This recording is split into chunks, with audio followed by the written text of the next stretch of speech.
Tiene más de 20 años de experiencia en el sector público ocupando puestos jurídicos. Es abogado por el Instituto Tecnológico Autónomo de México y maestro en Derecho por la Escuela de Derecho de Harvard University. Fue coordinador de la Secretaría Técnica de la Presidencia de la Suprema Corte y director de Procedimientos Constitucionales en la Secretaría de Gobernación. Hoy dirige Legal Lab, empresa de inteligencia artificial y Bitcoin blockchain aplicada a cuestiones jurídicas. También es abogado encargado del sector de fintech, tecnología e innovación en The Forest Abogados. El director general de Legal Lab, Etienne Luquet Farías, en Milenio Negocios. Muy buenas noches, bienvenidos a Milenio Negocios, este programa que hacemos Ilana Sod y yo, con un invitado hoy muy especial, Etienne Luquet de Legal Lab, que nos vas a explicar algo que tenemos muchas dudas. Entonces voy a empezar con la pregunta inicial. Non-fungible tokens o NFTs, un mercado que forma parte del universo del intercambio de criptomonedas y por lo tanto de blockchain, y que además, según datos de nonfungible.com, triplicó su valor a $250 millones el año pasado. ¿Qué es esto de los NFTs? Hola Regina, hola Ilana, ¿cómo están? Muchas gracias por la invitación. Pues los NFTs son propiamente tokens que se hacen dentro de una blockchain, ¿no? Y su característica específica es que son no fungibles. Contrario a otros tokens que las propias blockchains generan, como pueden ser los bitcoins o los ethers dentro de Ethereum, lo que tienes con los NFTs es que es un código específico que lo hace único. Por lo tanto, la persona que tiene este token es la única persona en tenerlo en el mundo. Es decir, no hay manera de que este token sea comparado a otro, a pesar de que convive en el mismo ecosistema que tokens que sí son fungibles. Entonces, digamos, lo que te permite tener el non-fungible token es la propiedad única sobre un archivo digital o los metadatos que están contenidos dentro del mismo. Ahora, para dimensionar, que aunque suena un término nuevo, es un asunto que está generando millones de dólares, primero fue un meme de un gato que se vendió en $590,000. Luego, la cantante Grimes vendió piezas de arte digital en $6 millones en menos de 20 minutos.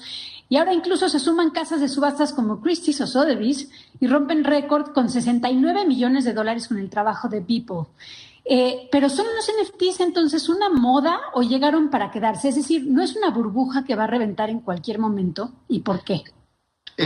Digamos, yo creo que en primer lugar los NFTs sí representan propiamente un nuevo paradigma en términos de cultura y arte, es decir, la posibilidad que tienen artistas digitales propiamente de que su trabajo sea reconocido, sea único, es decir, que no pueda ser copiado en el sentido de la propiedad misma de la obra de arte que ellos generan, y por lo tanto están abriendo un nuevo espacio, es decir, tú sí puedes tener acceso a obras de arte que solamente existen en digital, ¿no? Y que por lo mismo tienen un valor diferenciado a una obra de arte en el mundo real o que es un bien mueble, ¿no?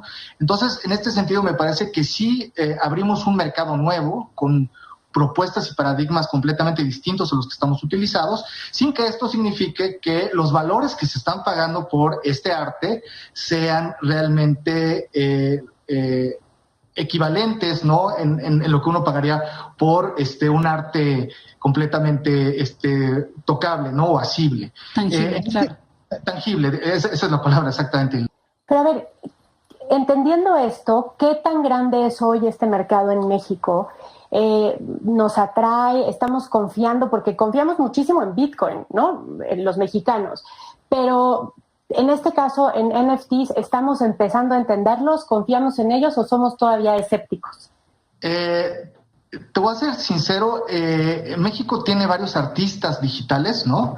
Que se subieron a esto y el uso mismo de los NFTs no es nuevo, es decir, es una cosa que ha tomado mucha relevancia últimamente por los precios exorbitantes que se han dado y porque ahora sí que personas populares, ¿no? Artistas, han decidido entrar a este ecosistema, pero digamos, sí tenemos a los originales, ¿no? A los OGs que están ahí desde hace mucho tiempo y que tienen por lo menos 3 o 4 años haciendo este tipo de arte. Entonces yo diría que es un mercado selecto, pequeño, que obviamente va a tener un boom derivado de esto y que a final de cuentas tiene que ser, desde mi perspectiva y lo que yo he visto con los devs y con los artistas propiamente, es que les permite tener una posibilidad de vender sus obras, ¿no? Que de otra manera no podrían hacerlo. Es decir, de entrada, vender obras digitales y segundo, sin tener que pasar por intermediarios. Una de las cuestiones interesantes de los NFTs es que tú decides propiamente programando el código en el cual están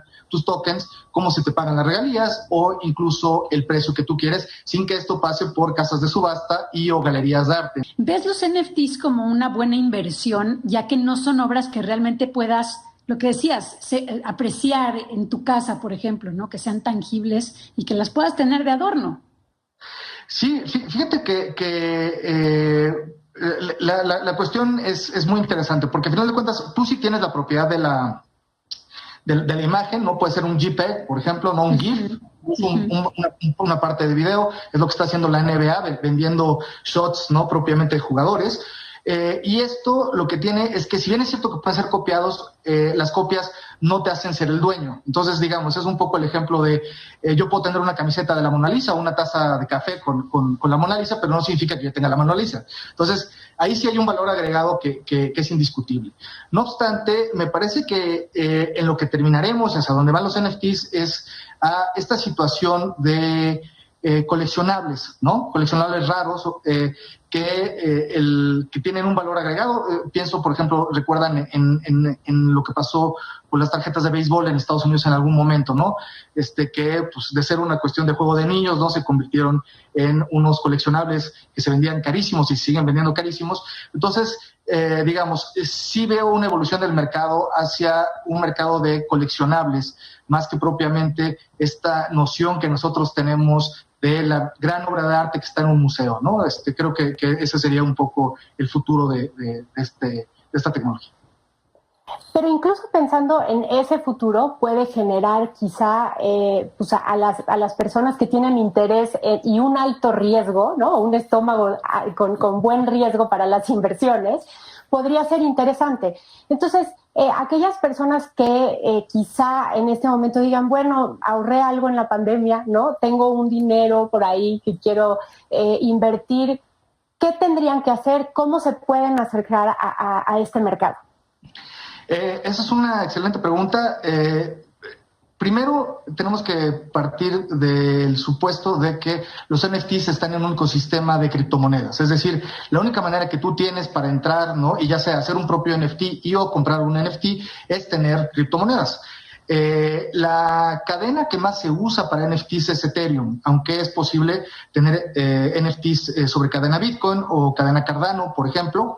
Pero, digamos, Ethereum es el que lleva la mano en esto. Entonces, pues para poder comprar uno de estos, pues tú lo que tienes que hacer es tener un MetaMask, que es propiamente tu interfaz de entrada al mundo Ethereum, y ya entrando ahí llenas de Ethereum, ¿no?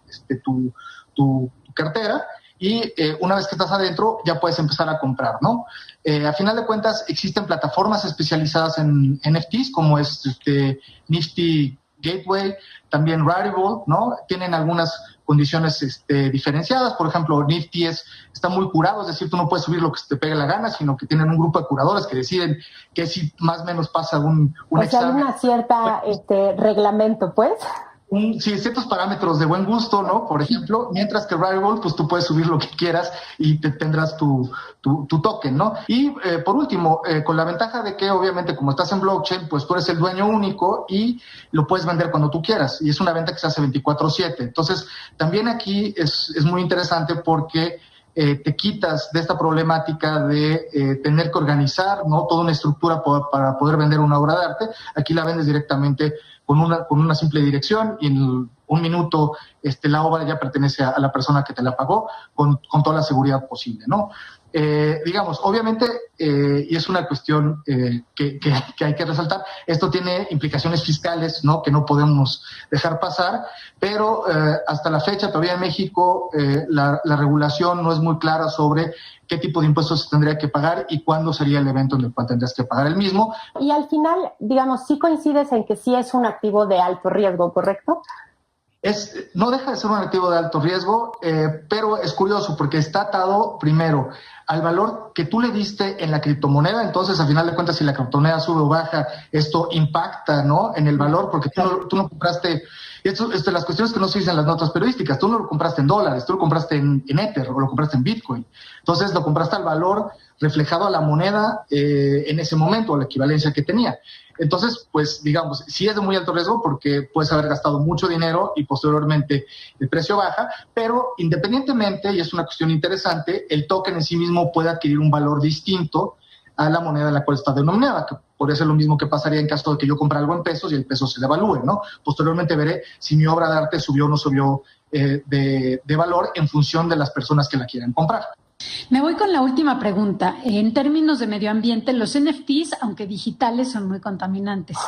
Se estima que la energía que se usa para los Bitcoin es más que las que usan países enteros, por ejemplo, ¿no? En un año, Bitcoin usa la misma energía que Noruega, o casi 3 veces más que Apple, Amazon, Facebook, Microsoft y Google combinados. ¿Esto crees que podría provocar su declive? Es una gran pregunta, Ileana. Yo te voy a ser sincero, creo que las cifras no toman en cuenta particularidades específicas de los mercados y de cada blockchain. Hay que saber que Bitcoin está en una blockchain que se monta en lo que se conoce como prueba de trabajo, que requiere efectivamente mucho consumo de energía eléctrica, pero tienes otros blockchains. Ethereum todavía está en prueba de trabajo, pero tienes otros blockchains que funcionan en lo que se llama como proof of stake, que es la prueba de tenencia, en el cual ya no hay un gasto de energía y propiamente para hacer funcionar el blockchain lo que tienes es una validación por parte de los jugadores más grandes dentro de los propios nodos, dentro de la propia red. Esto tiene sus complicaciones, pues digamos, ataca realmente el problema de la crítica, la crítica que se hace al consumo de energía. Y por otra parte, es un dato que analicé hoy en la mañana, toda la red de Ethereum dedicada a NFTs, ni siquiera toda la red de Ethereum en sí misma consume el 0.02% de la energía en el mundo. Entonces, digamos, tampoco es comparado a otro tipo de actividades una cuestión que pueda contribuir de manera desproporcional, ¿no?, a problemas ambientales en el planeta.